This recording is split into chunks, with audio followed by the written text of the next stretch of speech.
Kasus kekerasan berbasis gender yang berakhir dengan hilangnya nyawa kembali mencoreng dunia kemanusiaan di tanah air.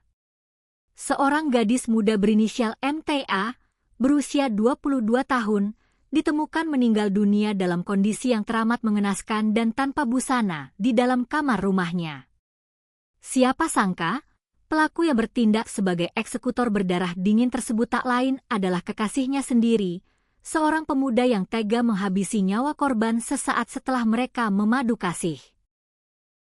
Tragedi berdarah ini terjadi di sebuah rumah di kawasan Desa Kalipenggung, Kecamatan Randuagung, Kabupaten Lumajang, Jawa Timur.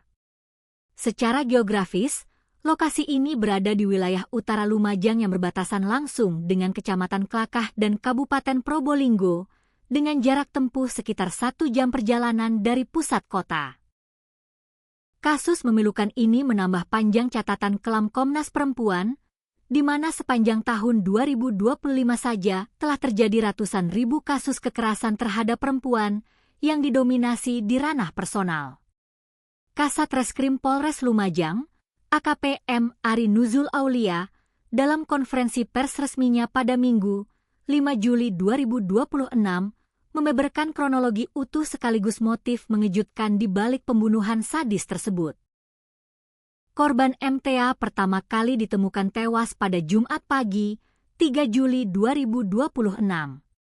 Polisi bergerak cepat dan berhasil meringkus pelaku utama bernama Ari, seorang remaja pria yang baru menginjak usia 18 tahun. Berdasarkan hasil penyidikan, petaka maut ini bermula saat sepasang kekasih ini menghabiskan waktu kencan bersama. Pelaku Ari kemudian mengantarkan korban pulang ke rumahnya yang menjadi tempat kejadian perkara. Di dalam rumah yang sedang sepi tersebut, keduanya sempat melakukan hubungan intim layaknya suami istri sebanyak 2 kali. Namun, suasana hangat berubah mencekam sesaat setelah berhubungan badan. Pertengkaran hebat pecah di antara keduanya dipicu oleh sikap pelaku Ari yang mendadak sibuk dan asyik bermain ponsel miliknya sendiri. Korban yang merasa diabaikan lantas naik pitam hingga mengeluarkan kata-kata kotor bernada makian yang merendahkan orang tua pelaku. Tersulut emosi dan cemburu buta, Ari langsung gelap mata. Ia berjalan keluar rumah untuk mengambil sebuah balok kayu berukuran besar, lalu kembali merangsek masuk ke dalam kamar tidur korban.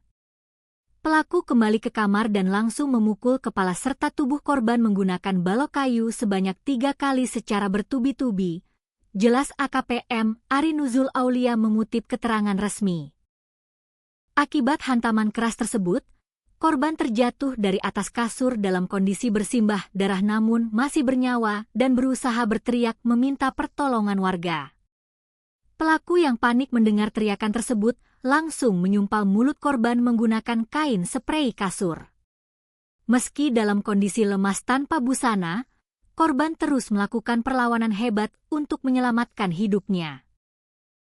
Melihat korban memberontak, pelaku bertindak lebih kejam dengan mengambil celana jeans milik korban lalu melilitkan dan mengikatnya kuat-kuat ke leher korban hingga tewas kehabisan napas karena dicekik. Keesokan harinya, pelaku Ari mencoba menyusun sandiwara dengan menghubungi tetangga korban berinisial E untuk berpura-pura meminta mengecek rumah korban dengan dalih ponsel kekasihnya tidak bisa dihubungi. Setelah saksi E menemukan korban tewas mengenaskan, barulah kasus ini dilaporkan ke Polsek Randuagung. Kini, Ari telah dijebloskan ke tahanan Polres Lumajang untuk mempertanggungjawabkan perbuatannya dan terancam hukuman penjara seumur hidup atas dakwaan pembunuhan berencana.